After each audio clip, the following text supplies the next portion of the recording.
Magandang araw po sa inyong lahat mga kababayan at welcome back dito po sa PNR at eto nga mga karibyo natin, delikado to. Dapat imbestigahan sa Senado. Yan mga kababayan, patungkol po riyan ang ating alamin at bibigyan ng komento ngayong araw na ito. Pero bago po ang lahat, kung bago ka pa lang at di pa po nakapag-subscribe sa ating munting channel, please don't forget to subscribe at palike na rin po ng video ito. Maraming salamat po at eto na nga, simulan na po natin to. Sawa na ang bayan ko sa nagnanakaw ng tao.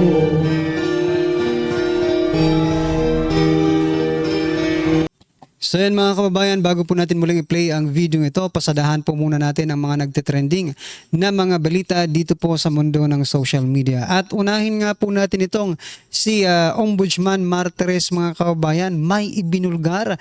Eto, pakinggan po natin to at bigyan po natin ng reaksyon. Eto na po. Hindi mo kaya ito lahat, hindi ito pabor kay Digong eh. Pagdidismiss sa kaso ni De Lima, hindi pabor kay Digong ito eh. Binasag ni Ombudsman Martires ang naratibo nang ilahad ang ilang desisyon ng kanyang tanggapan na tila hindi pabor kay dating Pangulong Duterte. Hindi ko naman ikinahihiyak, hindi ko itinataptwa na ako'y naging Associate Justice ng Supreme Court dahil kay Digong. Hindi ko rin itinataptwa na ako'y naging ombudsman dahil kay PRRD. Kung bakit ako'y ginawang ombudsman ni PRRD ay hindi ko alam. Ako ba'y tao ni PRRD o nilagay ni PRRD para magtrabaho? When I was appointed the ombudsman, what was my first agenda? My first agenda, and the first thing that I did, was to withdraw the information pending before the Sandigan Bayan against then former President Benigno Aquino. May kaso noon si Pinoy sa Sandigan, ito yung sa Mama Sapano. I went to court, moved for the withdrawal of the information. Yan bang gawain ng tao ng isang PRRD appointee? When I dismissed the case of Laila de Lima, the bribery case of Kerwin Espinosa filed against Laila de Lima, did Laila de Lima say, ba't mo ginawa yan? Why did you dismiss? Why did you dismiss my case when you know full well that you are a Digong appointee? Why did you dismiss my case when you know full well that the San Beda community knows that PRRD ay galit sa akin? The other day, she just said, galit na galit sa Digong. So kung ako'y gumagawa ng aksyon dahil sang-ayon kung sa gusto ni Digong, bakit ka dinismiss yung kay De Lima? Why did I file charges against Secretary Duque with respect to family? Duque being a member of the cabinet of President Rodrigo Duterte, di ba? Correct. Why did they dismiss from the service the overall deputy ombudsman na si Warren Leong na isa rin taga Davao, isang tao ni Duterte, appointee ni Duterte? Bakit ko kinasuhan si Lau sa family? Another guy from Davao, very much identified with the former president. For the 7 years that I have been the ombudsman, ano ba yung ginawa ko na pabor kay Digong? Di mo kaya ito lahat, hindi ito pabor kay Digong eh. Pagdidismiss sa Mga kababayan, karapat dapat talaga ito, palakpakan po natin. Medyo naiiyak po ako dito sa kanyang pagbinulgar, no? Medyo emotional din eh, no? Yung mga sinasabi niya. Oo nga, no? Bakit ganun? Ikaw ang inappoint ni former President Duterte, pero bakit ganito ang ginawa mo? But still, he's doing the right thing, mga kababayan. If it's the right thing, diba? Kung yun po ang tama, yun po ang ginagawa niya. Kaya believe, personally, believe po ako dito sa taong ito. Paano na lang? Etong matindi. Paano po kung si Boyeng Remulyang maging ombudsman? Gagawin niya kaya ang ginagawa ngayon ni Ombudsman Martires? Yun yung tanong mga kababayan. Diba? Napakalaking tanong na yan. Ay nako, masasagot lamang pag nandyan na. Wag natin subukan, wag na. Iba na lang, wag na si Boyeng Rimulya. Baka mapasama pa tayo dito mga kababayan. Anyway, ano pong inyong opinion dyan, reaction? I-comment nyo na lang. At eto, President Bongbong Marcos Jr. sabi niya po pang middle class na sahod, kakayanin bago matapos ang termino ni PBBM sa Malacanang. Magkano po ba ang pang middle class na sahod? Ni-research ko po kanina is about 18,000 to 109,000 plus, no? 109,200 pesos yata 'yon, no? Correct me if I'm wrong, no? Ginugol ko po kanina, 'yun po ang lumabas. 18,000 to 109,000 1,200 pesos. Middle class na po tayo niyan. Sabi po dito na Recto, almost there. Recto expect Philippines to hit upper middle income status by 2026. Aba, grabe naman ito. Baka kayo lang, di ba? Kasi mga kaubayan, tama naman eh. Yung iba kasi sa mga hinayutak ng mga opisyal ng ating gobyerno, ba 200,000, 100,000 a month, no? 500,000 a month, 300,000 a month. We don't know whatever the figures, no? Pero kaya-kaya sa kanila. Paano itong mga para sa atin, no? Para po sa mga ordinaryong Pilipino, kumikita ba ng 100,000 a month? 18,000 a month, 50,000 a month? Baka yung sinusurvey nyo lang. Baka yung sinusurvey nyo lang, yung mga ordinaryong Pilipino, kaya surveyin nyo, magkano lang ang kinikita nila sa isang araw. Tama lang, mga kababayan.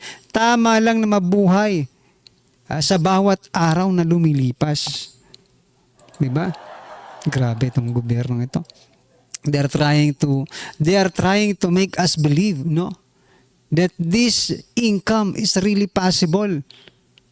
Posible ba ito kung mamimigay lang kayo ng ayuda? If you will not create jobs, this is definitely impossible, mga kababayan. Okay? Ito pa mga ka-review natin. Ganito lang pala eh. Para mahit po, natawa tuloy ako. Para mahit po yung middle class income, 50 pesos wage hike.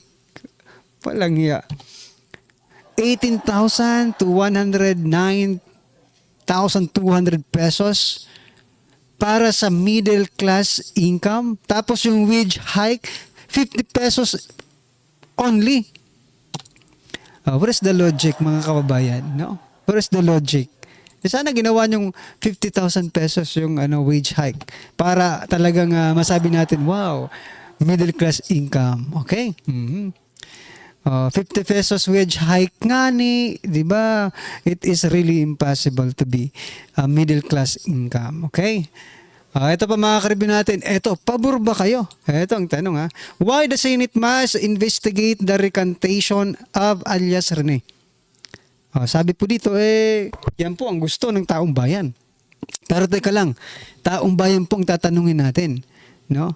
Kayo mga kababayan na nanonood po dito sa ating munting channel, pabor ba kayo or pabor kayo na imbestigahan itong pagbaliktad ni alias Rene dito kay Senator Risa Hontiveros? Imbestigahan sa Senado para magkaalaman na kung sino ang nagsasabi ng totoo at kung sino ang hindi nagsasabi ng totoo.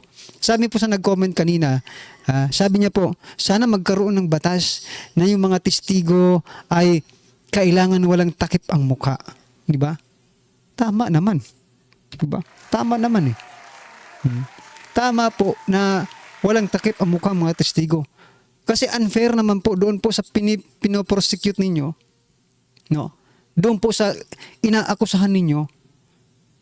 Na nakatakip ang mukha. Sino ka ba? Hindi nga, baka sabihin ng inaakusahan, sino ba itong hinayutak na tao na ito na naakusahan ako, na tumitistigo laban sa akin, hindi ko nga kilala ang kanyang pagmumukha. Di ba? May tama naman eh. Sana magkaroon po ng ganung batas para si Senator Risa Hontiveros ay wala nang makuhang witness. Karamihan sa mga witness ni Senator Risa Hontiveros, nakatakip po ang mukha. Ibig sabihin, they are free. Making lies. Okay? Ito pa mga kababayan, 2 years ago, ito po ang sabi ni Risa Hontiveros, our libel laws have been weaponized to stifle every basic fundamental rights. These laws have been used to constantly attack many of our freedoms, but particularly the freedom of the press. We need to decriminalize libel if we are truly defend press freedom. Pero sa 2020, 2 years ago po ito 2 years ago. Pero ngayon, mga kababayan, ano po ang nangyari? Hay nako, Risa Hontiveros, you don't have any principle in your life? Anong nangyari? Kinasuhan po ni Risa Hontiveros ang mga vloggers that are only expressing freedom of the press or expression, freedom to speech, mga kababayan, freedom of speech. Where in fact, 2 years ago, yun po ang ipinaglalaban niya. Ngayon, kinakalaban niya ang sarili niyang prinsipyo, mga kababayan. Yan nga po ang mga taong walang prinsipyo ngani. Di ba? Sapul, bukol. Ano po ang inyong masasabi dyan? I-comment nyo na lang. At etong matindi. Sabi po dito ni Sir Orlando de Leon, incurring 17 trillion pesos debt is not a pro-Filipino. It is pro-utang. Totoo naman eh. Akala ko puro utang. Pro pala. Pro-utang. Administration of BBBM is pro-utang, not pro-Filipino. No? Because if you are really concerned about the Filipino, hindi ka basta-basta uutang because you know, ang magbabayad po ng utang na yan ay mga Pilipino. Ha? Habang lumalaki po ang utang na yan, lumalaki po ang pasanin ng bawat isang Pilipino. Even those na hindi pa pinapanganak, magkakaroon na sila ng mga utang in the coming years because of what you have did, no? You have done ng administrasyong ito. 17 trillion. Nangangalahati pa lang ng termino, mga kababayan. What if matapos ang kanilang termino? Saan tayo pupulitin ito? Sa kangkungan? Baka wala nang pupulutin sa Pilipinas. Di ba? Anyway, ano pong masasabi dyan, mga kababayan? I-comment nyo na lang. At eto, pasadahan po natin ang video ito at bigyan po natin ng reaksyon. Eto na po. At sa iba pang mga balita, ikinadismayahan ng maraming Pilipino ang naging hakbang o plano ni DOJ Secretary Jesus Crispin Boying Rimulya, kung saan ay kinumpirma nito na magsusumite siya ng aplikasyon sa Judicial and Bar Council para sa posisyong ombudsman bago matapos ang linggo. Ito ay bilang paghahanda sa pagre-retiro ni Ombudsman Samuel Martires ngayon July 27, 2025 matapos ang kanyang 7 taong termino. Lumalabas kasi na may tsansa o malaki ang posibilidad na maging ombudsman si Rimulya, lalo't naging DOJ secretary siya. Tanong ng ating mga kababayan, ano nga ba ang magiging epekto sa bansa kapag naging ombudsman itong si Boying Rimulya? Ewan ko naman kung yung JBC ay i-recommenda ito si kay Marcos. Well, magkakaalaman tayo kung gaano kalalim ang ombudsman, kung gaano kalalim ang JBC, kung gaano kalalim itong si Marcos talaga. Pero pag ito naging ombudsman pa, wala na talaga. Wala na talagang patutunguhan ng Pilipinas. Wala nang aasikasuhin ang gobyerno ni Marcos kundi pamumulitika. I don't think so. Ang termino ng ombudsman saktong 7 taon, walang reappointment. Ibig sabihin, kung si Rimulya ang piliin ni Pangulong Marcos, tatawid ang kanyang termino hanggang sa susunod na presidente. Makapangyarihan ng ombudsman, kaya nitong magsuspende at magpatalsik ng mga opisyal ng gobyerno. Alam nyo, mga kababayan, posible talagang maging ombudsman eh. Si Boying Rimulya, di ba? Kasi isipin mo, 7 years, di ba? Papasok pa yan sa susunod na administrasyon. Ibig sabihin, may tauhan pa rin si President Bongbong Marcos Jr. in the next administration. For example lang, maging presidente si Vice President Sara Duterte sa susunod na administrasyon, di meron ng kalaban, di ba? Meron ng manggigipit sa presidente or sa mga kaalyado ng presidente hanggat nandyan po si Boying Rimulya.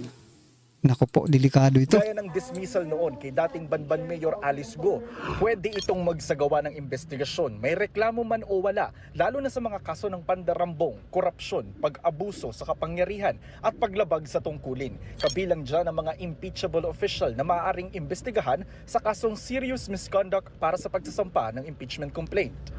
Independent body rin ang ombudsman. Wala ito sa ilalim ng kapangyarihan ng presidente o ehekutibo, kongreso at kahit pa ng hudikatura.